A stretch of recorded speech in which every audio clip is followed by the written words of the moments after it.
Hello दोस्तों, CM tutorial में आपका स्वागत है। रेलवे ग्रुप डी में बार बार क्वेश्चन, कुछ टॉपिक से बार बार क्वेश्चन आपके रिपीट हो रहे हैं। इसमें से कुछ टॉपिक आपके सामने हम डिस्कस करेंगे। आज हम देखते हैं अवतल दर्पण, उत्तल दर्पण तथा प्रकाश का वर्ण विक्षेपण। सबसे पहले हम बात करते हैं अवतल दर्पण। अवतल दर्पण क्या होता है? यदि किसी वस्तु का छोटा प्रतिबिंब, मान लीजिए कोई वस्तु है, ये आपका क्या है, इस वस्तु का छोटा प्रतिबिंब है।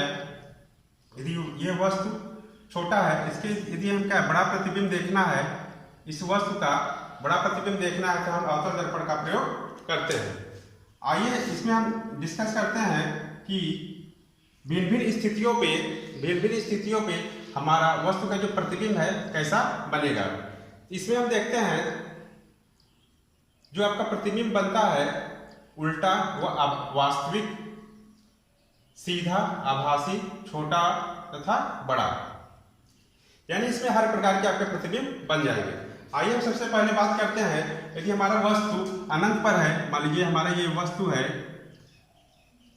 है, यदि क्या अनंत पे है, तो हमारे जो प्रतिबिंब की स्थिति होगी कहाँ पे बनेगी। यदि हमारा वस्तु यदि अनंत पे रखे हुए, मान लीजिए प्रतिबिंब के 1 नंबर दे देते हैं, यदि हमारा क्या है वस्तु अनंत पे रखी हुई, तो हमारा प्रतिबिंब कहाँ पे बनेगा? फोकस पे बनेगा। कहाँ पे बनेगा? फोकस पे बनेगा। यदि वस्तु को हम अनंत पे रखते हैं तो हमारा प्रतिबिंब कहाँ पे बनता है? फोकस पे बनता है। इसकी प्रकार यदि हम वस्तु को वक्रता केंद्र और अनंत के बीच रखते हैं, यदि वक्रता केंद्र और अनंत के बीच रखते हैं, तो हमारा प्रतिबिंब कहाँ पे बनेगा? यदि ये नंबर 2 डाल देते हैं, यदि हम वस्तु को वक्रता केंद्र और अनंत के बीच रखते हैं, तो हमारा जो वस्तु का जो प्रतिबिंब बनेगा कहाँ पे बनेगा? फोकस और वक्रता केंद्र के बीच बनेगा। और कैसा बनेगा? वस्तु से छोटा बनेगा। वस्तु से कैसा बनेगा? छोटा बनेगा। इसको नंबर 2 डाल देते हैं। ये आपका कैसा बनेगा? आपका यदि वस्तु हमारा अनंत पे है तो प्रतिबिंब कहाँ बनेगा? फोकस में बनेगा। कैसे बनेगा? उल्टा व वास्तविक बनेगा। कैसा बनेगा? उल्टा व वास्तविक बनेगा और छोटा बनेगा। कैसा बनेगा? छोटा बनेगा। यदि हमारा वस्तु वक्रता केंद्र और अनंत के बीच है, तो हमारा प्रतिबिंब कहाँ पे बनेगा? फोकस और वक्रता केंद्र के बीच बनेगा। कैसा बनेगा? वस्तु से कुछ छोटा बनेगा। वस्तु से आपका छोटा बनेगा।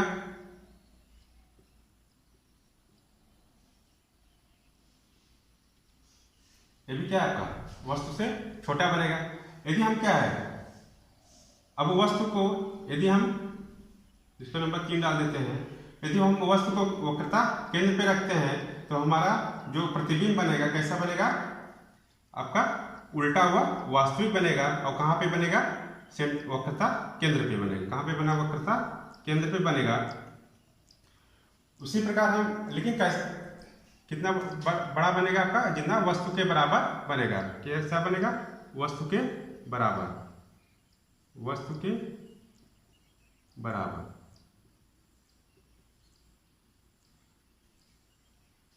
अब नेक्स्ट बात करते हैं, यदि हम अपना वस्तु फोकस और वक्रता केंद्र के बीच रखते हैं,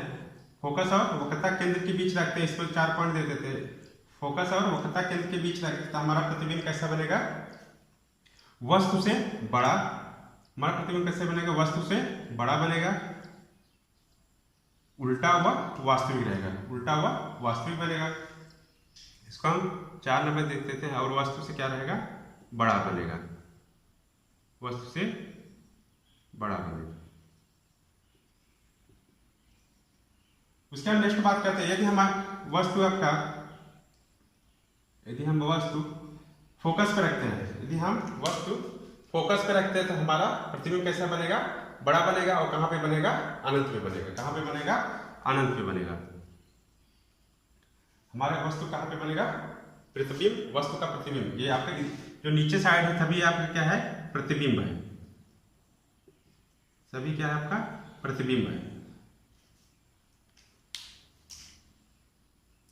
तो हम देखते हैं आपके क्या है, जितना भी यदि वस्तु आपका फोकस पे है, यदि वस्तु फोकस पे है तो हमारा प्रतिबिंब कहाँ बन रहा है? अनंत में बन रहा है। कैसा बन रहा है? बड़ा बन रहा है। कैसा बन रहा है? बड़ा बन रहा है। वस्तु से बड़ा बन रहा है। और कैसा बन रहा है? उल्टा हुआ वास्तविक। यदि हम अपनी वस्तु क्या है,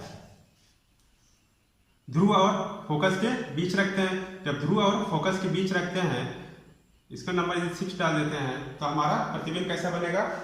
हमारा प्रतिबिंब कैसा बनेगा? यहाँ पे 6 बनेगा। ये हमारा प्रतिबिंब बन गया।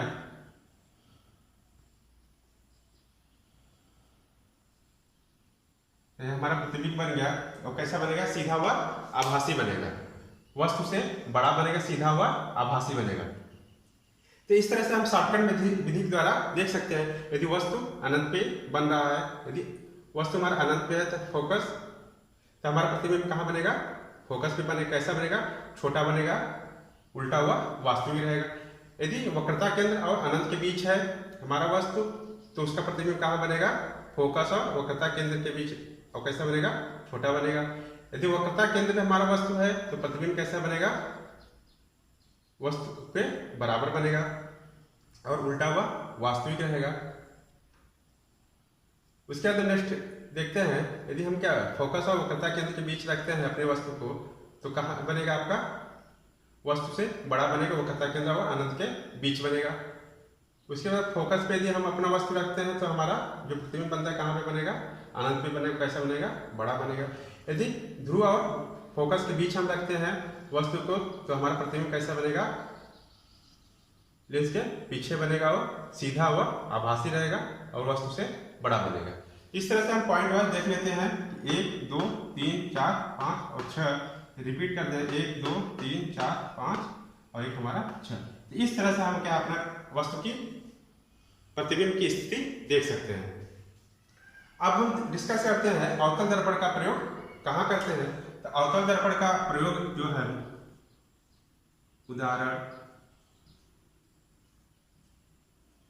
चिकित्सा के क्षेत्र में करते हैं। जैसे आपका क्या है? आंख।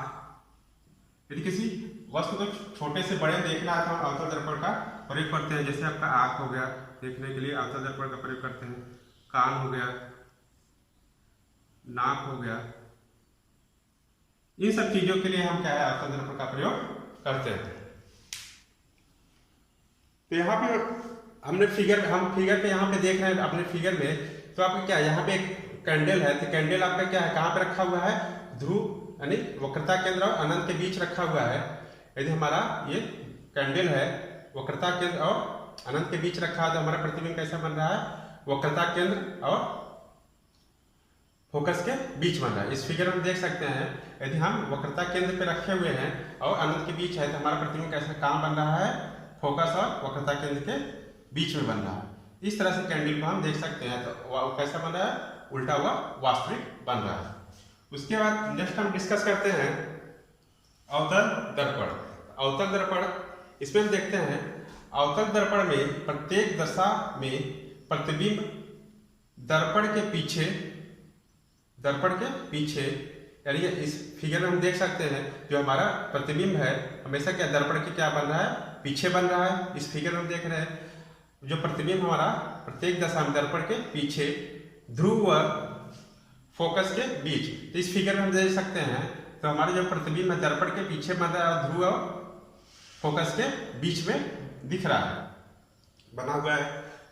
वस्तु से छोटा है, यानी वस्तु से छोटा भी बन रहा है, सीधा एवं आभासी बनता है। तो सीधा आपको दिख रहा है वो आभासी, यानी जब मिरर के पीछे बनेगा तो हमेशा आभासी होगा और सीधा होगा।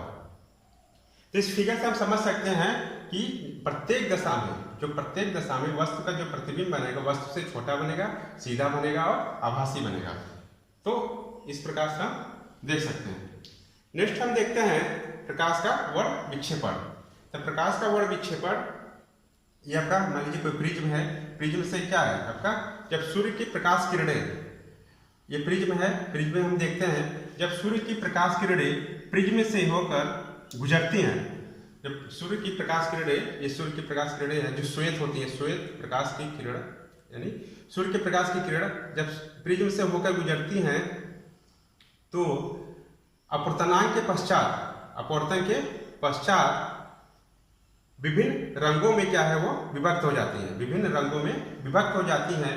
तो इन रंगों के समूह को, इन रंगों के समूह को क्या बोलेंगे, वर्ड विक्षेपण बोला जाता है। फिर से सुन लीजिए, जब सूर्य के प्रकाश किरणें किसी प्रिज्म से होकर गुजरती हैं, अपवर्तन के पश्चात, अपवर्तन के पश्चात ये क्या विभिन्न रंगों में प्रिज्म के आधार की ओर झुक जाती हैं। जो विभिन्न रंगों में प्रिज्म के जो आधार है, ये बेस, जो आपका ये बेस है,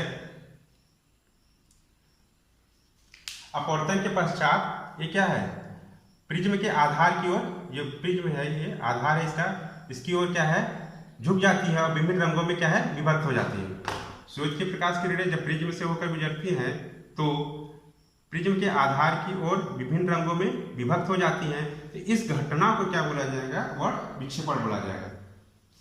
इसमें देखते हैं कौन सा क्वेश्चन बहुत ज्यादा पूछ रहा है। इसमें सबसे पहले क्वेश्चन पूछता है सबसे ज्यादा डिफ्लेक्शन किसका होता है, सबसे ज्यादा डिफ्लेक्शन किसका होता है। तो सबसे ज्यादा डिफ्लेक्शन आपका हम देखेंगे बैगनी कलर का होता है। सबसे ज्यादा डिफ्लेक्शन किसका हो रहा है, बैगनी कलर का। और सबसे कम किसका होता है, लाल कलर का। किसका सबसे ज्यादा डिफ्लेक्शन किसका हो रहा है, बैगनी का।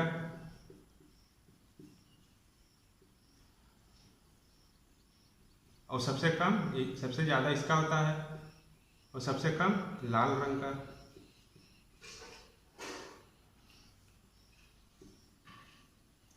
डिफ्लेक्शन, तो ये बार बार क्वेश्चन पूछा जा रहा है कि सबसे ज्यादा डिफ्लेक्शन किसका ज्यादा होता है, बैगनी रंग का। और सबसे कम किसका होता है, लाल रंग का। तो यह हम देखते हैं कि लाल रंग की जो है आपकी तरंगदैर्घ्य सबसे ज्यादा होती है। लाल रंग की तरंगदैर्घ्य सबसे ज्यादा होती है। तो म्यू बराबर होता है 1/λ²। तो तरंगदैर्घ्य यदि लाल रंग की ज्यादा है तो अपवर्तनांक क्या हो जाएगा, आपका कम हो जाएगा। यानी आपका क्या है, लाल रंग की यदि तरंगदैर्घ्य ज्यादा है किसकी रिस्पेक्ट में, बैगनी के, तो आपका क्या है जो अपवर्तनांक है बैगनी का ज्यादा हो जाएगा और लाल रंग का अपवर्तनांक क्या हो जाएगा, आपका कम हो जाता है। उसके बाद नेक्स्ट देखते हैं लेंस की क्षमता। लेंस से क्षमता से भी क्या है, बहुत ज्यादा क्वेश्चन पूछा जा रहा है। लेंस की क्षमता क्या होती है, फोकस लेंस जो फोकस का होता है क्या होता है, रेसिप्रोकल होता है। लेंस की क्षमता क्या होती है, फोकस का क्या होता है, रेसिप्रोकल यानी व्युत्क्रम होता है। तो P बराबर क्या हो जाएगा 1/f। f क्या रहेगा, मीटर। और किसमें इसका यूनिट क्या है, डायोप्टर। इसका यूनिट क्या है आपका, डायोप्टर। तो ये इस फार्मूले के द्वारा हम क्या है लेंस की क्षमता क्या कर सकते हैं। यदि किसी वस्तु का फोकस दूरी दिया हुआ है, यदि क्या लेंस की क्षमता पूछे तो P बराबर 1/f भाग कर देंगे तो मीटर दिया रहेगा तो आपका क्या है डायोप्टर आ जाएगा। तो इस तरह से क्या रेलवे ग्रुप डी में बार बार क्वेश्चन इस टॉपिक से आपका रिपीट हो रहा है। तो इसका हम क्या अच्छे से 2-3 बार आपका वीडियो देख के अच्छे से हम पढ़ सकते हैं। यदि एग्जाम में फिर इससे रिलेटेड क्वेश्चन पूछा जाता है तो हम आसानी से कर सकते हैं। थैंक यू वीडियो देखने के लिए, धन्यवाद।